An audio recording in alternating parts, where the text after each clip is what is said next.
بالکل ڈیفرنٹ ہے. میں تو سزاؤں کا حامی نہیں ہوں.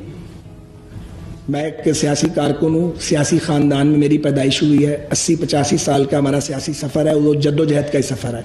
سزاؤں سے مسئلہ میرے خیال میں حل نہیں ہوگا. ہو سکتا ہے میری اس رائے سے لوگ اختلاف کریں, میری جماعت میں بھی کریں, ہمارے حامی بھی کریں. یہ تو غلطی کا اعتراف ہے اور ایک دوسرے کو معاف کرنے کی بات ہے, کیونکہ ہمیں ماننا پڑے گا کہ ہم نے یہ غلطی کی ہے. اور اگر ہم سزاؤں کے معاملے میں چلے جائیں گے تو ہم ملک کو مزید برباد کر دیں گے. میری یہ ذاتی رائے ہے. میں یہ سمجھتا ہوں کہ ہمیں اپنی غلطیاں ماننی چاہیے اور یہ طے کرنا چاہیے آئندہ یہ غلطیاں نہیں کریں گے. اور جو غلیظ الزامات ہم ایک دوسرے پہ لگاتے ہیں ان سے ہمیں وڈرا کرنا پڑے گا, تاکہ ایک سیکنڈ وہ غلیظ الزامات جب تک لگتے رہیں گے بات چیت کا ماحول پیدا نہیں ہوگا. بات چیت کا ماحول پیدا نہیں ہوگا تو لوگ جو ہیں وہ پستے رہیں گے گلیوں کے اندر. لوگ بھوکے مر رہے ہیں. اس لیے میں تو بات چیت کے ماحول کا حامی ہوں.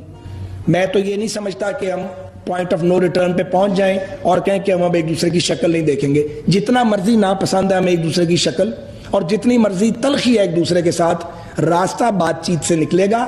لیکن اس کے لیے ماحول بنانا پڑے گا, اور ماحول سب سے پہلے اس کو بنانا پڑے گا جو زیادتی کرتا ہے, جو بھی ہم میں سے کرتا ہے, جو جھوٹ بولتا ہے, جو انٹریگ کرتا ہے. اس طرح نہیں ہوتا کہ پہلے کسی کو رگڑو, رگیدو, ریاستی ادارے مل کے تو وہ ان کو خراب کرے, ایک منتخب حکومت کو گرا دو سازش کے ذریعے جس میں اسٹیبلشمنٹ کے افسران بھی موجود ہوں, صحافی بھی بعض موجود ہوں, اور ایک بینیفیشری بن جائے ایک پارٹی, اس کو امپوز کر دو, چلتے ہوئے ملک کو خراب کر دو, جیلوں میں ڈال دو, ان کے گھر والوں کو ان کو مینٹل ٹارچر کرو, ملک کی اکانومی کا ستیہ ناش کر دو.